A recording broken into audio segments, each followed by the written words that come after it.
말씀은 에스겔서 24장 1절에서 5절까지 되겠습니다. 구약 1188페이지 되겠습니다. 에스겔서 24장 1절에서 5절까지 말씀 다 같이 읽겠습니다.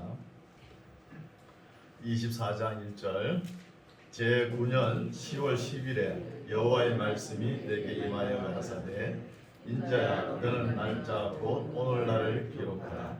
바벨론 왕이 오늘날 예루살렘에 피근하였느니라.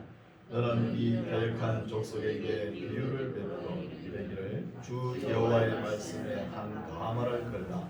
그 위에 물을 붓고 양떼에서 고른 것을 가지고 가득 두고 그 넓적 다리와 어깨 고기의 모든 좋은 덩이를 그 가운데 모아 넣으며 보름뼈를 가득히 담고 그 뼈를 위하여 가마 밑에 나무를 쌓아 넣고 잘 삶되 가마 속에 뼈가 우르도록 삶을 지어라. 아멘. 할렐루야. 네, 명절 잘 보내셨죠? 떡국 많이 드셨어요? 만두를 많이 드시죠? 네. 네. 올해도 건강하시기 바랍니다. 네. 오늘도 우리 하나님께서 우리의 선한 양심에 귀한 말씀을 심어주실 줄 믿습니다. 네. 오늘 말씀은 상당히 우리가 받아들이기에 무거운 점이 많아요. 또 하나님의 진노가 너무나 극에 달하셔가지고 이스라엘 백성들을 호되게 혼을 내주는 말씀입니다. 근데 이런 말씀도 우리가 귀담아 잘 듣고 하나님의 뜻이 무엇인지 하나님의 심정이 무엇인지 이걸 우리가 알아야 되겠죠. 자식이 돼가지고 아버지의 마음도 모르면 안 되잖아요. 그래서 오늘 제목도 아주 무서운 거예요. 목선 가마 처리를 어떻게 하는지 이런 제목으로 살펴보았습니다. 이렇게 하나님의 진노가 무섭게 기록되었고 또 무겁고 어두움을 나타내는 거예요. 근데 오늘 현 시대하고 좀 안 맞죠? 이 복 준다 긍정의 마인드를 열어가지고 복 주고 복 준다 이래도 좋다 저래도 좋다 이렇게 설교를 해야 되는데 저는 설교를 그렇게 못해요. 하나님 말씀 그대로 선포할 수밖에 없습니다. 그런데 복음주의자들은 이런 설교를 안 합니다. 왜? 성도들이 부담감을 가지니까. 성도들이 안 그래도 이 세상이 너무나 복잡하고 어려운데 이렇게 이 무거운 설교를 해서 되냐 하면서 목사님들이 잘 안 해요. 그럼 우리 만나기에는 어때요? 창세기부터 계시까지 한 절도 안 빼죠. 다 설교하거든요. 그래서 안 하지만 그러나 하나님을 알라 그러면 하나님의 징계의 말씀도 하나님의 진노의 말씀도 우리가 받아들이는 신앙이 성숙되고 성화된 모습을 보여드려야 되는 거예요. 맨날 어린애같이 주는 것만 따박따박 받아먹고 그러면 안 되죠. 그럼 하나님 뭐라 그러겠습니까? 천국 가서 너는 왜 맨날 내가 주는 거 받기만 하고 있었냐 그럴까요? 네가 한 일이 뭐냐? 그럼 물으면 어떡하실 거예요? 하나도 하나님 앞에 내놓을 거 없지 않습니까? 하나님 말씀도 창세기부터 다 계시록까지 다 묵상하고 읽었느냐? 그렇지 못하다 그러면 너무나 부끄러운 모습입니다. 우리가. 그래서 하나님의 징계의 말씀과 진노의 말씀을 모르면 우리 예수님께서 신약시대에 오셔서 왜 십자가를 지셨는가? 이것도 모르는 거예요. 십자가와 고난의 이 세계를 모르는 겁니다. 그리고 십자가 고난을 다 빼버리고 맨날 잘 되고 복 준다 이렇게 돼버리면 나중에는 지옥도 없다는 이런 소리가 나와요. 우리 믿는 사람이 지옥이 없다 그러면 됩니까? 우리 주님께서 다 십자가에 다 쏟았으니까 지옥이 뭐 필요하나 이렇게 또 설교하신 목사님들이 있어요. 삐딱하게 생각해가지고 이게 문제죠. 그러나 하나님께서는 그렇게 말씀하시지 않습니다. 살펴보겠습니다. 24장 1절 제9년 10월 10일 에스겔이 잡혀간 지 제9년 10월 10일이라는 거예요. 에스겔의 나이가 뭐 25살 때 잡혀왔으면 9년 됐으면 꽤 오래됐죠. 여기 연대를 따져보면 이때가 BC 588년 10월 10일경이라는 거예요. 이때는 어떻게 됐죠? 예루살렘이 바벨론 군대에서 우겨싸임을 당한 거예요. 한 1년 6개월 우겨싸임을 당하다가 586년 4월 9일에 예루살렘 성벽이 무너지지 않습니까? 이런 역사가 되죠. 제9년 10월 10일에 여호와의 말씀이 내게 임하여 가라사대 인자야 너는 에스겔 보고 이 사람의 자식아 너는 날짜 곧 오늘날을 기록하라. 바벨론 왕이 오늘날 예루살렘에 피권하였느니라. 바벨론 왕 군대가 예루살렘을 피권 에워쌌다는 거예요. 포위했다는 것입니다. 너는 이 패역한 족속에게 비유를 베풀어 이르기를 주 여호와의 말씀에 한 가마를 걸라는 거예요. 비유로. 우리가 가마라 그러면은 여성들이 시집갈 때 타고 가는 게 뭐예요? 가마 있죠. 또 우리 머리에 가마가 있죠. 머리. 또 하나가 더 있죠. 큰 속가마. 그죠? 무쇠 속가마. 4절 이 가마를 건 후에 물을 붓고 그러면 가마솥을 이야기하죠. 가마솥. 물을 붓는다 그러면 가마솥에 물을 붓고 양떼에서 고른 것을 가지고 각을 뜨고 그 넓적다리와 어깨 고기의 모든 좋은 덩이를 그 가운데 모아 넣으며 오른 뼈를 가득히 담고 그 뼈를 위하여 가마솥 밑에 나무를 쌓아 넣고 잘 삶되 가마속의 뼈가 무르도록 삶을 지어다는 거예요. 무시무시한 말씀이죠. 이스라엘 백성들이 하나님의 심정은 어떠냐 하면 너무나 하나님의 말씀을 배도하고 우상을 섬기고 음행하고 온 예루살렘이 창녀가 되어버리지 않습니까? 그러니까 하나님의 진노가 이 사람들을 큰 가마솥에 엮고 뼈가 무르도록 삶고 싶다는 거예요. 뼈가 허물허물하도록. 이런 하나님의 심정이 녹아있죠. 또 하나님의 진노가 극에 달하는 말씀입니다. 이런 말씀을 성도들에게 선포하면 성도들이 너무 부담을 가질까봐 목회자가 선포를 못하는 거예요. 그렇죠? 그러나 하나님의 말 심부름을 하는 사람은 하나님 말씀을 그대로 전해야 됩니다. 또한 성도님들도 바르게 그대로 받아들여야 되는 거예요. 6절 그러므로 이렇게 함으로 나 주 여호와가 말하노라 피 흘린 성읍 예루살렘 성읍이죠. 녹슨 가마 곧 그 속에 녹을 없이 하지 아니한 가마여 화 있을진저 제비 뽑을 것도 없이 그 덩이를 일일이 꺼낼지어다.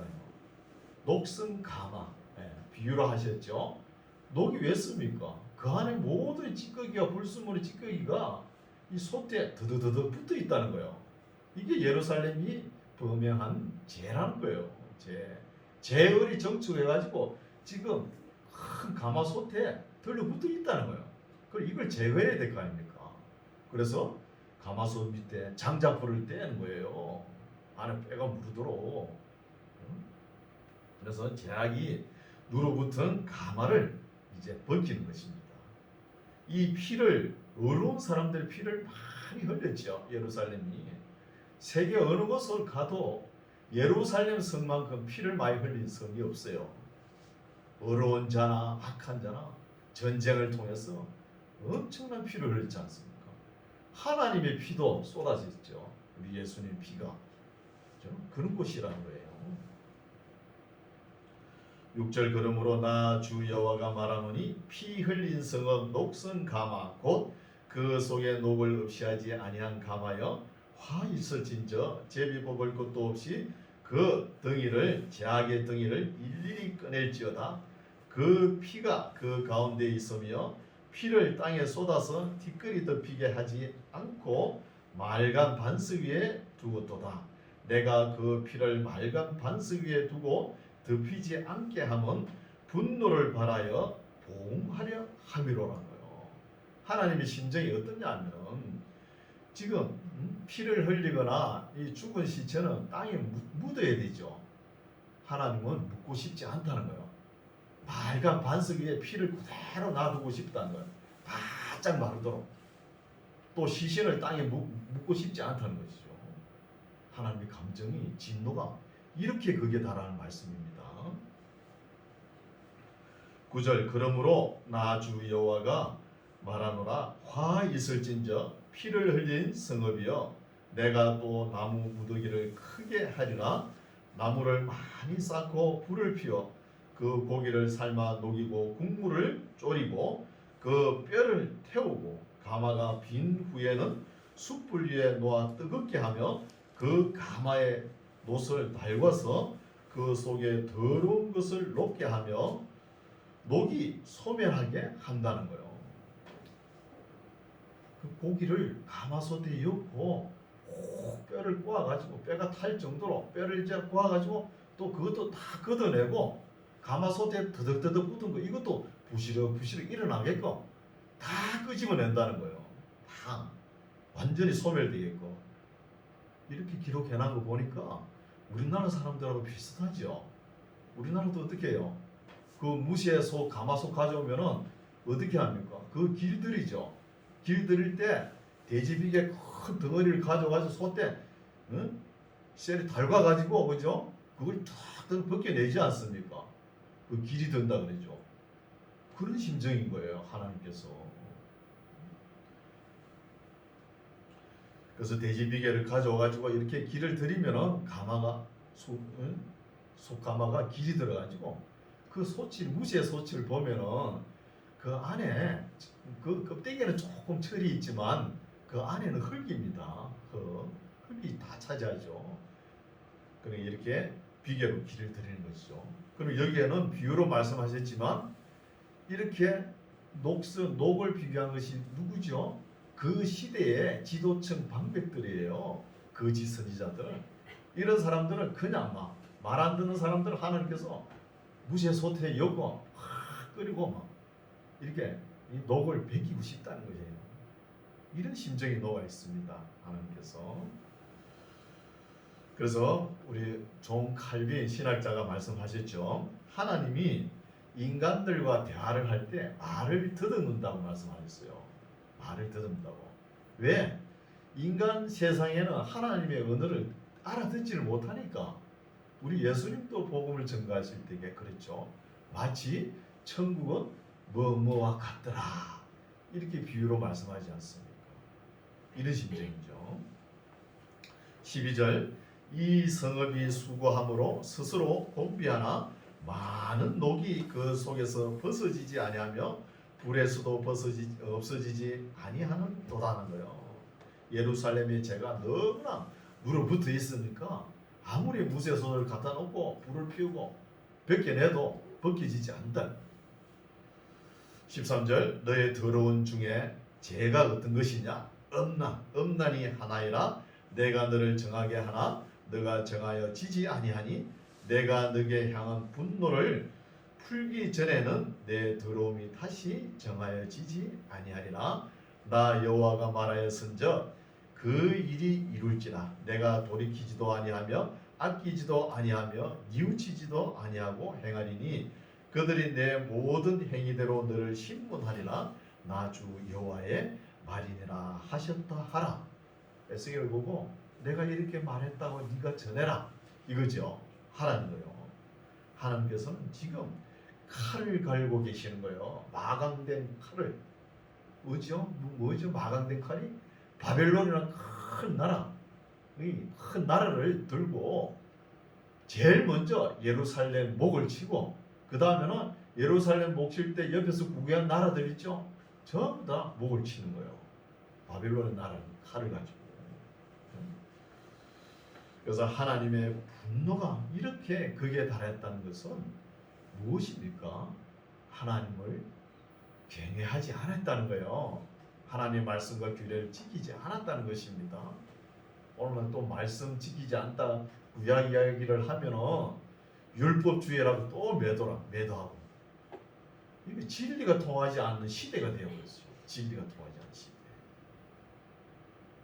그래서 이렇게 하나님 진노의 이 가마솥은 지옥의 축소판이죠. 우리가 읽어보니까 15절 이제 여호와의 말씀이 또 내게 임하여 가라사대 인자야 내가 너 눈에 기뻐하는 것을 한번 쳐서 빼앗으리니 너는 슬퍼하거나 울거나 눈물을 흘리거나 그렇게 하지 말라. 죽은 자들을 위하여 슬퍼하지 말고 종용히 탄식하라는 거예요. 우리 눈에 기뻐하는 것이 뭘까요? 제일 가정을 이루면서 남녀간의 사랑으로 이루어지죠. 그러면은 제일 기쁜 것이 배우자입니다. 그 가장 기뻐하는 것을 없애버려 보세요. 하나님께서 얼마나 슬프겠습니까? 그 다음에는 자식이죠. 자식을 부모 앞에 보내는 거 그 업장이 무너지죠. 그런 이야기를 하는 거예요. 너무 슬프면은 우리 인생을 살아가다가 너무 슬픈 일이 닥쳐왔을 때는 그냥 정신이 나가죠. 멍하게 있는 것이죠. 그래서 에스겔이 가장 기뻐하는 아내를 하나님께서 데려가는데 너는 울지도 말고 슬퍼하지도 말라 그랬죠. 눈물 한번 찔끔 깔고 말하는 것이죠. 17절 죽은 자들을 위하여 슬퍼하지 말고 조용히 단식하며 수건으로 머리를 동이고 발에 신을 신고 입술을 가리우지 말고 사람의 부의하는 식물을 먹지 말라 하신지라. 이 부의는 위로죠. 위로. 우리나라도 비슷하죠. 잔치집이나 상가집이나 보면은 음식을 누가 만들어요? 그 슬픔을 당한 그 가족 식구들이 안 만들죠. 이웃에서 다 해주지 않습니까? 해주면은 이웃에서 만들어 놓은 음식, 식물도 네가 먹지 말라는 거예요.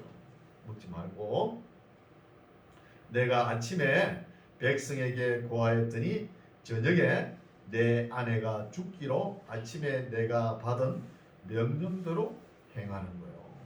이때 에스겔 나이가 한 25살 때 잡혔다 그러면 한 35, 36 한참 참 아내를 사랑하고 그럴 나이인데 하나님께서 아내를 거둬가는 거예요. 이렇게 거둬가는 것도 이유가 있죠. 뒤에 말씀에 나옵니다. 19절 백성이 내게 이르되 너가 행한 이 일이 우리에게 무슨 상관이 되는지 너는 우리에게 고하지 아니하겠느냐 하는 거예요. 갑자기 에스겔 아내가 죽으니까 너가 그것도 옆에 백성들이 너가 이걸 우리에게 왜 이렇게 너 아내 죽은 걸 우리한테 전거하느냐 이걸 묻는 거예요. 물으면은 에스겔이 답해야 되죠. 그 답이 뒤에 나옵니다. 너무나 납득하기 어렵지만 답을 해야 되죠. 20절 내가 그들에게 대답하기를 여호와의 말씀이 내게 임하여 가라사대 너는 이스라엘 족속에게 이르기를 주 여호와의 말씀에 내 성소는 너희 세력의 영광이요 너희 눈에 기쁨이요 너희 마음에 아낌이 되거니와 내가 더럽힐 것이며 너희의 버려둔 자녀를 칼에 엎드러지게 할지라는 거예요. 지금 이스라엘 백성들이 가장 애지중지하고 아껴하고 기뻐하는 게 뭐예요? 예루살렘 성전입니다. 하나님도 그렇고 이 예루살렘 성전을 하나님께서 없애버린다. 하나님께서 파괴시킨다는 것이죠. 그래 너희 마음에 아낌이 되거니와 기쁨이 되고 아낌이 되는 이 성소를 누가 하나님께서 더럽힌다. 없애버리더라. 더럽힐 것이며 너희의 누구를 통해 더럽히죠? 바벨론 느부갓네살 왕을 통해서 더럽히지 않습니까? 더럽힐 것이며 너희의 버려둔 자녀들을 칼에 엎드려지게 할지라. 누가? 하나님께서 바벨론 군대를 시켜가지고 하신다는 것입니다. 그래서 이걸 에스겔의 아내를 잃고 슬퍼하는 마음을 먼저 에스겔이 맛보고 네가 얼마나 마음이 아픈지 맛을 보고 전하라는 거예요. 이스라엘 백성들에게. 지금 이제 예루살렘 성벽이 우겨싸움을 당하지 않았습니까? 한 1년 6개월 있으면은 이제 예루살렘 성이 불타지 않습니까? 성벽이 무너지고. 그런 시기니까 이 성전도 하나님께서 버렸다는 것을 네가 전하라는 것입니다. 전하는 것이죠. 지금 와서 뭐 회개하고 그런 시간은 이미 때는 지났습니다. 때는 지났을 것이죠. 그래서 우리 눈에 제일 기뻐하는 또 이 성전, 가정에서는 안 하겠지만 이스라엘 백성들은 성전이죠. 이 성전을 빼앗아가는 그 충격을, 그 심정을 에스겔이가 먼저 느끼고 이스라엘 백성들에게 전가하는 것이죠. 22절 너희가 에스겔의 행한 바와 같이 행하여 입술을 가르지 아니하며 사람의 식물을 먹지 아니하며 수건으로 머리를 동인 채 발에 신을 신은 채로 두고 슬퍼하지도 아니하며 울지도 아니하되 제약 중에 쇠폐하여 피차 바라보고 탄식하리라. 이와 같이 에스겔이 너희에게 표징이 되리라는 거예요. 에스겔이 아내를 잃은 것이 표징이 되고 나중에는 예루살렘 성전도 하나님께서 다 허물어 버린다는 것이죠. 그래서 첫사랑 예루살렘이 이렇게 처단되는 것을 하나님께서 표현을 하신 거예요. 에스겔을 통해서. 그럼 하나님의 감정이 여기에 고스란히 녹아 있다는 것이죠. 25절 인자야 내가 에스겔이 너희에게 표징이 되리니 그가 행한 대로 너희가 다 행할지라. 이 일이 이루면 너희가 나를 주 여호와인 줄 알리라 하려 하셨느니라. 아직까지도 하나님이 어떠신 분인지 모르는 거예요. 이스라엘 백성들이. 그래서 바벨론 포로 잡혀가 가지고 이제 하나님이 이러신 분이구나 제대로 깨닫고 오죠. 광야 40년 해도 모자라니까. 25절 인자야 내가 그 힘과 그 즐거워하는 영광과 그 눈에 기뻐하는 것과 그 마음에 간절히 생각하는 자녀를 제하는 날 곧 그날에 도피한 자가 너게 나와서 너 귀에 그 일을 들리지 아니하겠느냐. 그날에 내 입이 열려서 도피한 자에게 말하고 다시는 잠잠하지 아니하리라. 이와 같이 너는 그들에게 이스라엘 백성들에게 표징이 되고 그들은 이스라엘 백성들은 내가 여호와인 줄 알리라. 여호와인 줄 알리라. 그래서 우리가 하나님을 알아갈 때 너무나 피상적으로 이렇게 알면 안 돼요.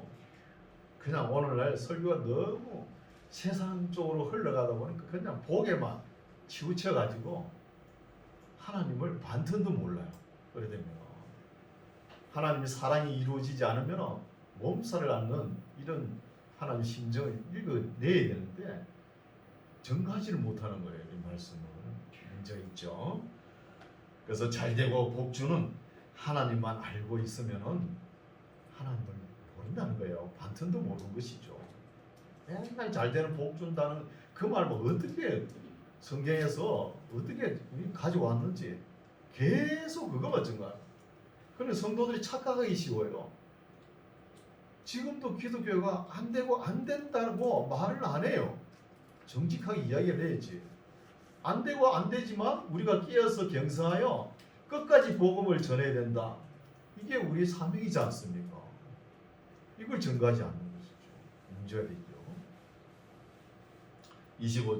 25장은 이제 하나님께서 칼을 21장에 칼을 준비했죠.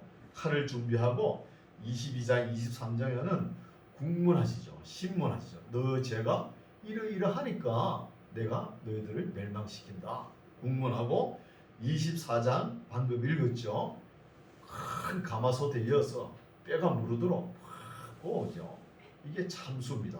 참수. 그리고 25장부터 32장까지는 주변 나라, 그동안 이스라엘 백성들 예루살렘 성이 망하는 걸 옆에서 아 좋다 이렇게 박수치고 기뻐하는 주변 나라들 바벨론을 하나님께서 칼로 사용하셔가지고 다 진멸하는 말씀이 쭉 이어집니다. 25장 여호와의 말씀이 또 내게 임하여 가라사대 인자야 암몬 족속을 향하여 그들을 쳐서 예언하라. 너는 암몬 족속에게 이르기를 너희는 주 여호와의 말씀을 들을지어다. 주 여호와의 말씀에 내 성소를 더럽힐 때에 너가 그것을 대하여 이스라엘 땅에 항구할 때에, 그러니까 더럽힐 때에, 하나님의 예루살렘 성전을 더럽힐 때에, 또 이스라엘 땅에 항구할 때에 너가 에돔, 암몬, 너가 그것을 대하여 유다 족속이 사로잡힐 때에 너가 그들을 대하여 이르기를 뭐라고 하죠? 아하 좋다 하였도다는 거예요. 이런 소리 하나님께서 안 들으십니까? 다 듣고 계셨다가 징벌하는 거예요. 세 번이나 나오죠. 예루살렘 성전을 더럽힐 때, 이스라엘 땅에 항구할 때, 또 유다 족속이 바벨론 포로 잡혀갈 때 그 주변 나라들이, 특히 암몬 나라가 옆에 있으면서 아하 좋다 하는 거예요. 기뻐하는 것이죠. 그래서 남들이 맞는 거 보고 너무 좋아하는 거 있죠. 우리나라 사람들도 이런 심정이 좀 있죠. 사촌이 논을 사면 배가 아프고, 그죠? 또 남의 괴로움이 나의 즐거움이 되고, 이런 게 있지 않습니까? 조심해야 되는 거예요. 이것도 반드시 하나님께서 심판하신다는 거예요. 4절, 그러므로 내가 너를 동방 사람에게 기업으로 붙이리니 그들이 너 가운데 진을 치며, 동방 사람 바벨론 군대가 너 가운데 진을 치며 너 가운데 그 거처를 베풀며 너 실과를 먹으며 내 젖을 마실지라는 거예요. 그러면은 네가 지금 이때까지 예루살렘이 망하는 것을 보고 아 좋다 기뻐했지. 기뻐했으니까 그렇게 좋으면 니도 한번 당해보라는 거예요. 하나님께서 그런 심정이죠. 5절, 내가 라빠로 약대의 우리를 만들며 암몬 족속의 땅으로 양무리에 눕는 곳을 삼은저 너희가 나를 여호와인 줄 알리라. 나주 여호와가 말하노라. 너가 이스라엘 땅을 대하여 손뼉을 치며 발을 구르며 마음을 다하여 멸시하며 즐거워하였다는 거예요. 너무 좋아하죠. 손뼉 치고 발을 굴고 와 이리 좋노 와 이리 좋노 하면서 동지 섣달 꽃 본 듯이 막 주변 나라가 망하니까 예루살렘이 망하는 그거 보고 춤을 추고 한다. 그렇게 좋으면은 니도 한번 당해보라는 것이죠. 7절, 그런즉 내가 손뼉을 내펴서 너를 다른 민족에게 붙여 노락을 당하게 하며 너를 만민 중에 끊어버리며 너를 열국 중에서 패망케 하여 멸하리니 너가 나를 여호와인 줄 알리라 하셨다 하라는 거죠. 그래서 너무 주변 나라나 우리 이웃이 어려움을 당할 때 좋아만 해서는 안 된다는 거예요. 너무 좋아하는 것도 문제가 있는 거예요. 그 심판의 대상입니다. 너무 좋아하는 거. 하나님께서 우상을 섬기고 세상 악마 행하는 것을 이것만 심판하는 줄 아시죠? 아니에요. 내 이웃이 잘못됐을 때 내가 손을 펼치지 않는 것도 이것도 하나님께서 나중에 최후 심판에 가면 묻는다는 거예요. 반드시 묻죠. 이거야. 안 묻겠습니까? 그래서 이런 짓을 누가 많이 했냐? 에돔 족속이 많이 했죠. 이스라엘 백성들이 전쟁이 일어나고 피난 가려 그러면 피난 가는 그 길목에 덫을 놓고 넘어지게끔 하고 이런 못된 짓을 하잖아요. 그래서 윤리적인 제도 하나님께서 심판하신다는 것입니다. 8절, 나주 여호와가 말하노라. 이제 모압이죠. 모압과 세일산이죠. 세일이 이르기를 유다 족속은 모든 이방과 일반이라 하도다. 그러므로 내가 모압의 한편 곧 그 나라 변경에 있는 영화로운 성읍들 벳 여시못과 바알 모온과 기라다임을 열고 암몬 족속 일반으로 동방 사람에게 붙여 바벨론 군대에 붙여 기업을 삼게 할 것이라. 암몬 족속으로 다시는 이방 가운데서 기억되지 아니하게 하려니와 내가 모압에 벌을 내리니 그들이 나를 여호와인 줄 알리라. 그 다음에는 블레셋 민족이죠. 나주 여호와가 말하노라. 에돔이 유다 족속을 쳐서 원수를 갚았고 원수를 갚음으로 심히 범죄하였도다는 거예요. 에돔 나라가 유다 족속의 원수를 자기네들이 갚은 거예요. 그리고 원수를 누구한테 맡겨야 되죠? 원수 갚는 일은 오늘날 우리 예수님한테 다 맡겨야 됩니다. 상당히 우리에게 뭐 해코지를 했다 해서 내가 가서 이슬람교 그러죠. 이에는 이, 눈은 눈. 그거 그렇게 하면 안 돼요. 우리 기독교인들은. 그렇죠? 예수님께 맡겨야 되는 거예요. 예수님께. 그래서 이 원수를 에돔 사람들이 유다 족속에게 이렇게 갚았다는 것이죠. 이것도 하나님의 심판 대상이죠. 13절 그러므로 나 주 여호와가 말하노라 내가 내 손을 에돔 위에 펴서 사람과 짐승을 그 가운데서 끊어 대만에서부터 항모하게 하려니 드단까지 칼에 엎드려지게 한다는 거예요. 원수를 갚았으니까. 이 드단은 아라비아 사막 지역이죠. 여기에 지혜자들이 많이 나오죠. 우리 욥기서 보면은 그죠. 엘바스라든지 그죠. 15절 나 주 여호와가 말하노라 블레셋 사람이 옛날부터 미워하여 멸시하는 마음으로 원수를 갚아 진멸코자 하였도다. 그러므로 나 주 여호와가 말하노라 내가 블레셋 사람 위에 손을 펴서 그의 사람을 끊으며 해변에 남은 자를 진멸하되 분노의 촛불로 내 원수를 그들에게 크게 갚으리라. 내가 그들에게 원수를 갚은즉 그들이 나를 여호와인 줄 알리라 하신다. 그리고 우리가 살아가면서 억울하고 왼수같이 살지만 살아갈 수 있죠. 그걸 내가 갚으려고 그러면 안 돼요. 오늘날은 이 사법기관이 있지 않습니까? 사법기관에서 판단할 수 있도록 그래 맡겨놔야 되는 것이죠. 이게 지혜로운 사람이죠. 그래서 오늘 말씀은 여기까지인데 예루살렘이 멸망하는 것을 보고 주변 나라들이 좋다. 저 사람 하나님께서 뭐 자기네들이 신이라고 모시는 저 나라도 이 주변 열방 나라와 똑같이 망하는구나. 좋다. 박수치며 발을 구르고 춤을 추며 좋아하던 주변 나라도 이제 하나하나씩 멸망해 갑니다. 이 말씀이 32장까지 쭉 있기는 거예요. 우리가 여기에서 이제 좀 교훈적으로 받아들여야 될 것이 있죠. 이스라엘 백성들이 왜 이렇게 하나님의 진노를 가마솥에 넣어가지고 장작불을 피워가지고 그걸 조리고 때가 탈 정도로 하나님의 진노가 이렇게 임했느냐, 이걸 깨달아야 되는 거예요. 오늘은 그냥 믿습니다 하고 막 천국 가니까 천국 보장됐으니까 교리상은 맞죠? 천국 보장됐으니까 뭐 아무렇게나 살았대다. 아닙니다. 그렇게 주장한 게 뭐예요? 구원파잖아요. 한 번 구원받았으니까 뭐 마음대로 지 마음대로 지 생각하는 대로 뭐 살아도 된다. 이렇게 되잖아요. 그게 아닙니다. 엘리 제사장 가문을 허물어뜨린 거 보십시오. 엘리의 아들들이 얼마나 못됐습니까? 하나님 앞에 드리려고 고기를 삶으면 갈구리를 가져가지고 맛있는 고기를 확 낚아채가지고 또 술을 한 잔 먹고 하나님 전에 불을 갖다가 잘못 들여가지고 다 죽지 않습니까? 그럼 그 뒤에 어떻게 엘리 가문이 다 하나님께서 옮겨버리지 않습니까? 제사장 가문을. 그런 말씀은 안 있는가 봐요. 성경에 분명히 나와 있는데. 그래서 주변 나라도 멸망시키고 어차피 하나님께서는 지금 칼을 뽑은 상태입니다.